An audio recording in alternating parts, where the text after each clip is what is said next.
Tai sveiki, mano vardas Gytis ir aš nuolat patiriu patyčias. Aš taip galvoju, kad jeigu ta žmogaus veikla jinai nekenkia kitiems žmonėms, tai jis turėtų būti laisvas veikti savo laisvalaikiu, ką jisai nori, be jokių tenai užgauliojimų ar tai akių vartymų.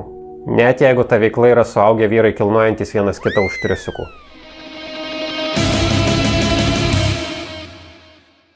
Ei, su šventėm visus! Su gimtadieniu visas religinės figūras gimusias panašiu metu, išsirinkit savo aktualiausią.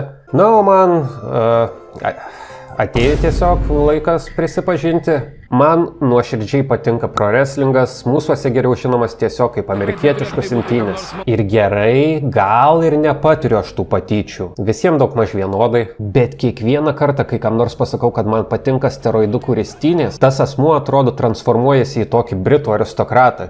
Išauga čia monoklis, tokį skrybelį ir pasigirsta tas pats klausimas.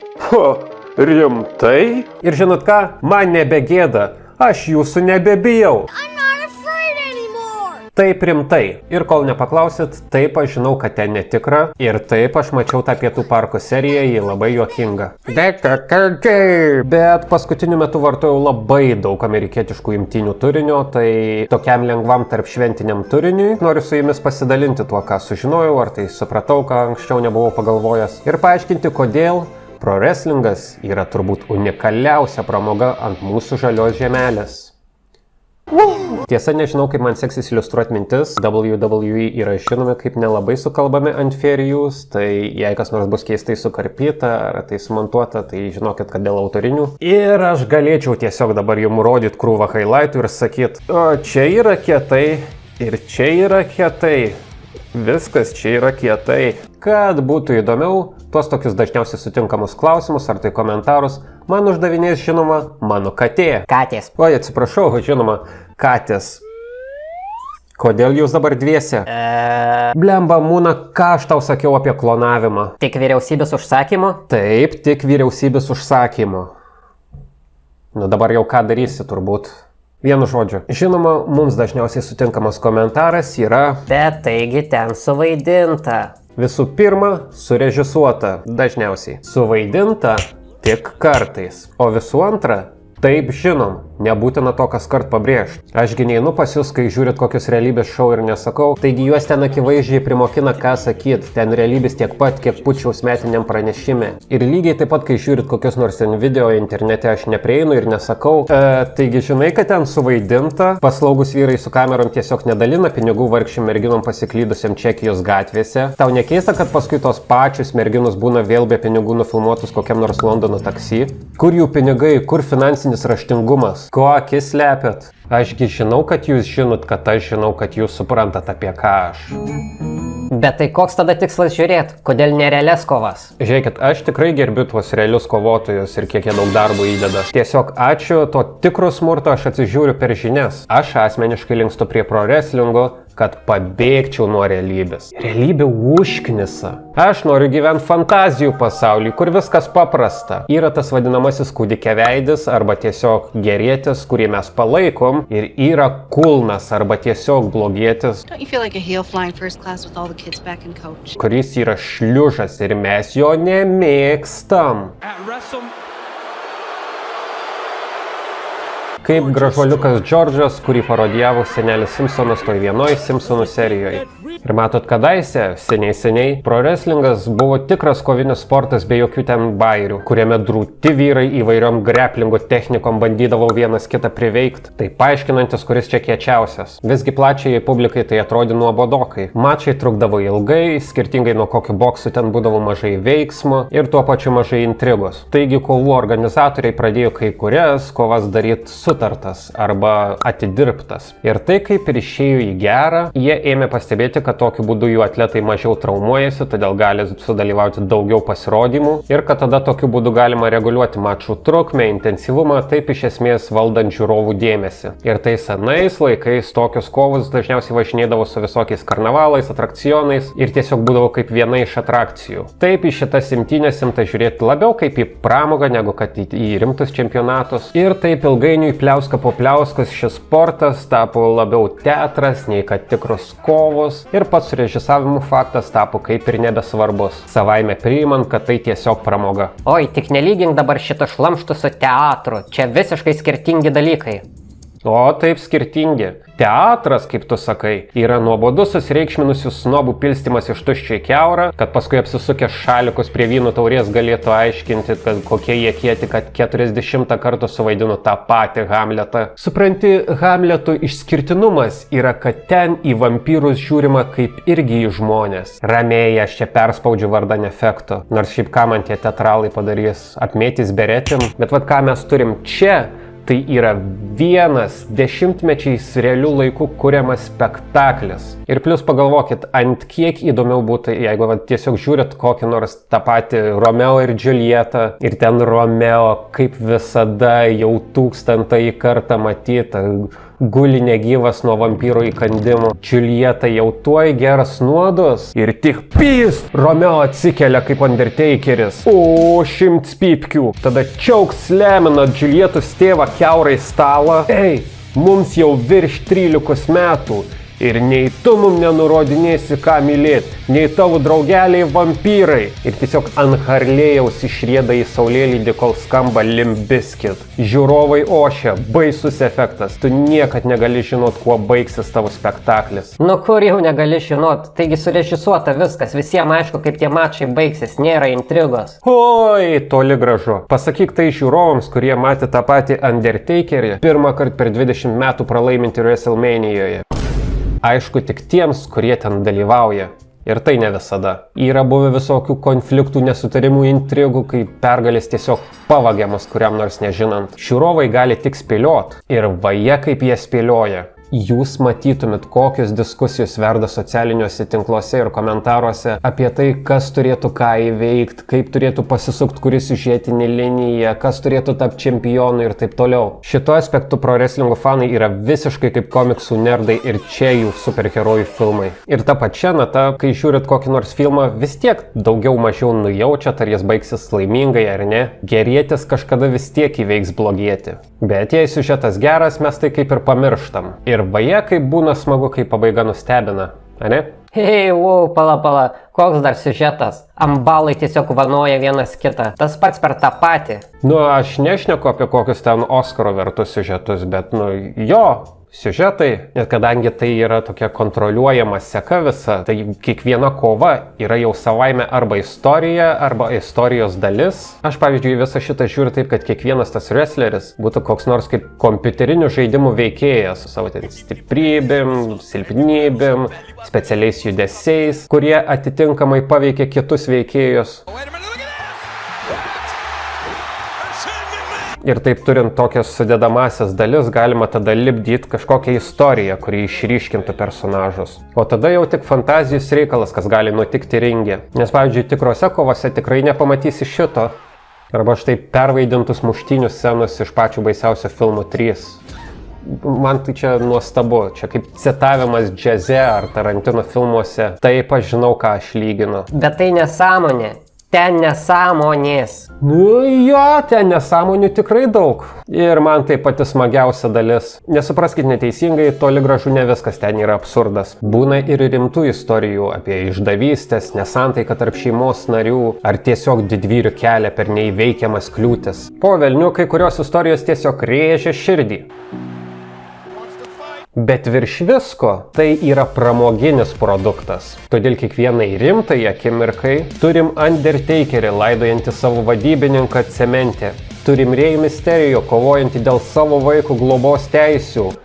Kopečių mače. Beje, mačas gavosi daug įdomesnis, negu galima būtų tikėtis. O čia tas pats vaikas po 20 metų. Turim sprogstantį kompanijos vadovo Vinco McMahono limuziną. Turim beveik 80-metę Mae Young, darančią nesuvokiamus dalykus. Beveik 80 metų. Ką? Ir turim absoliutų žvėrį Broką Lesnarą, išverčiant į ringą su traktorium. Jeigu ir šitas nenuperka, tai nežinau, ką pasakyti. Nu tai supratau. Cirkas, kur visi apsimetinėja, kad jiems skauda.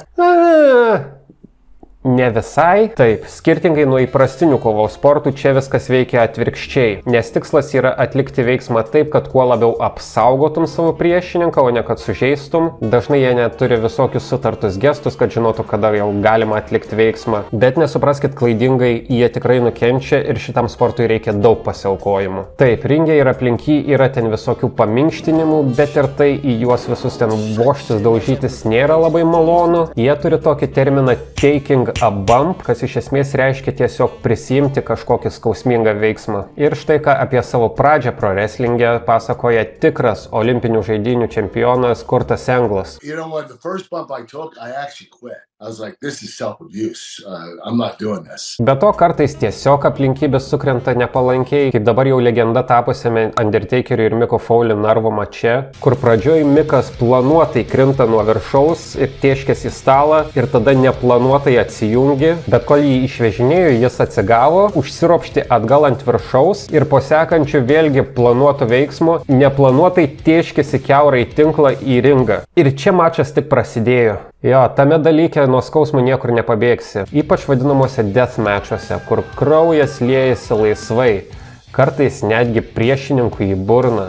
Ir man atrodo, kad kažkiek teisinga būtų tą visą reikalą vadinti kaskadininkų šou, nes kartais net tiesiog neteisingai atliktas veiksmas gali baigtis mirtimi, kaip nutiko Rey Mysterio priešininkui Pero Aguayo 2015-aisiais. Arba gali įvykti kitų nelaimių, kaip nutiko Owenui Hartui, kai netinkamai suveikė keltuvai ir jis mirtinai tieškėsi ant ringo konstrukcijų. Wow, nori pasakyti, ta spalvinga pramoga vaikams turi ir tamsiąją pusę. O, jo, tai žmonės iš esmės paaukoja savo kūnus mūsų pramogai. Tie visi skausmingi veiksmai, nuolatinis įvairaus dydžio traumos. Tai bent jau anksčiau būdavo neretas atvejis, kad imtynininkai tapdavo priklausomi nuo įvairių nuskausminamųjų ar kokių nors tai narkotikų. Galimai dėl to netekom vieno charizmatiškiausių visų laikų blogiukų Eddie Guerrero.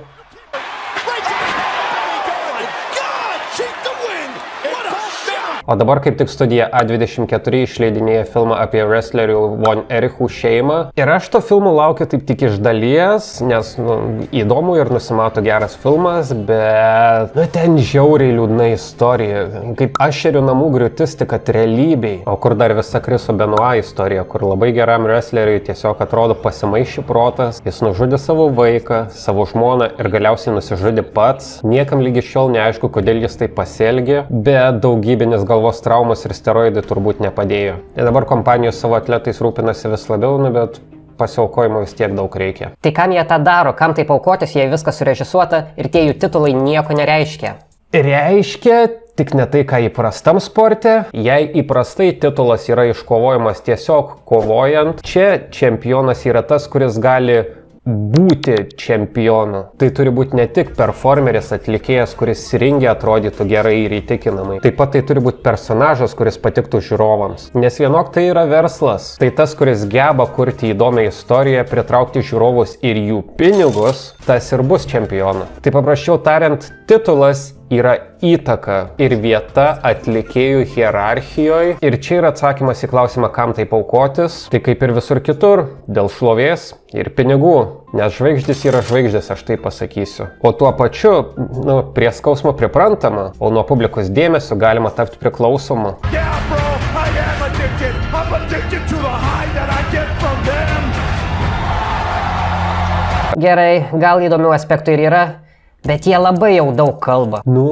Taip, tie kalbėjimai yra vadinami promo segmentais ir jie yra reikalingi, kadangi tie visi wrestlingų renginiai, jie pasakoja istorijas. Mums kaip žiūrovam yra svarbu, kas motyvuoja tuos personažus. Jo, tipo titulai, aš geriausias, bla bla bla. Bet tuo pačiu kovos juk daug įdomiau stebėti, kai yra kažkas asmeniško. You made a mistake. You left me breathing. Ir kartais tie promo segmentai būna visai juokingi, tai man jie dažnai būna netgi įdomiausia dalis. You're a boy in a man's world, and I'm a man who loves to play with boys.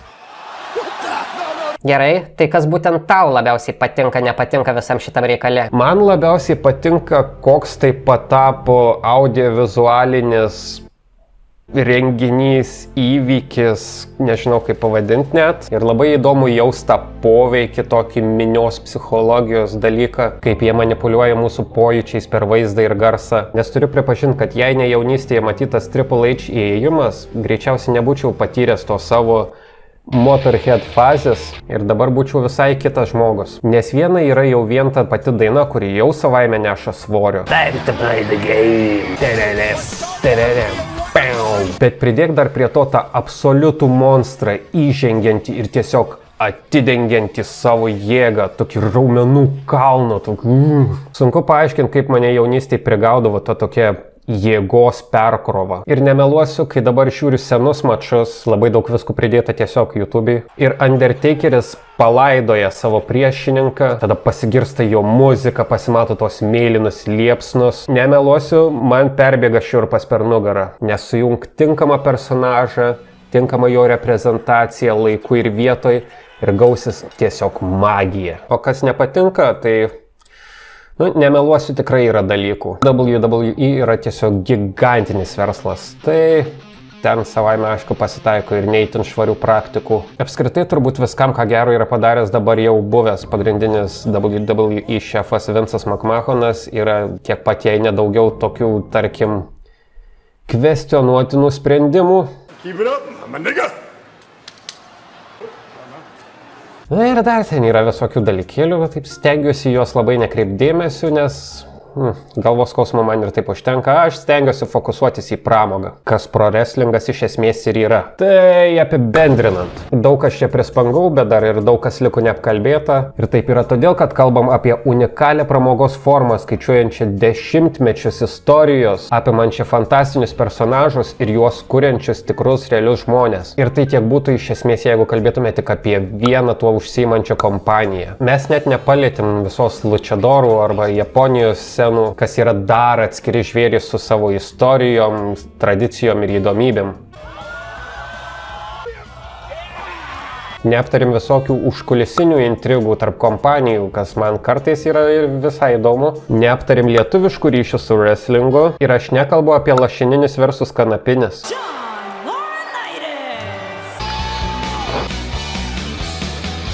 Ir dar labai daug ko, nes realiai nelabai žinojau, kaip visą šitą suformatuoti. Tai jeigu dar kažkas domina, tiesiog šaukit čia į komentarus arba man į Instagramą tiesiai. O neaptarim dar ir todėl, kad aš nedariau šio įrašo norėdamas jūs atversti. Tiesiog norėjau trumpai glaustai parodyti, kad tai yra daugiau negu tiesiog mėgėjiški spektakliukai. Ar tai, ką parodė Pietų parkas. Mano akimis, tai menas, kuris savaime yra labiau sportas negu menas, bet tuo pačiu tai yra sportas, kuris yra labiau menas negu sportas. Po paralis tai deep fryinta intriga, patiekta ant spalvingus lėkštutis, kad galėtum pabėgti nuo realybės. Tai pro wrestlingas mažučiai. Ir dabar yra kaip niekad patogu tuo visu domėtis, nes yra ne tik patys wrestlingo renginiai, bet daug visokių podcastų, kanalų pasakojančių įdomių su tuo susijusių dalykų. Jeigu įdomu, turiu porą rekomendacijų. Pavyzdžiui, filmas The Wrestler su Mikiu užpakaliuku yra tiesiog gera drama, kuri jau prieš kurį laiką man padėjo į visą šitą reikalą pažiūrėti kiek kitaip. Ir dabar Netflix netaip senai išleido dokumentinį serialą Wrestlers. Žinau, labai originalūs pavadinimai, net jeigu jums pačius imtynis ir neįdomius. Jeigu kada nors teko bandyti kažką pačiam pakurt savom rankom, kokį nors renginį bandyti daryti ar kažką, būtinai pažiūrėkit, nes ten tikrai bus dalykų, su kuriais smarkiai relaitinsit. Tai nežinau, turbūt tiek tam kartui. Spauskit like ir subscribe. Vienas paspaudimas lygu vienas smūgis iš kėdės man per nugarą. Viskas gerai, mes taip sutarėm. O kol kas turiu tarti jums adieu, viso geriausio ir labanakt. Bang!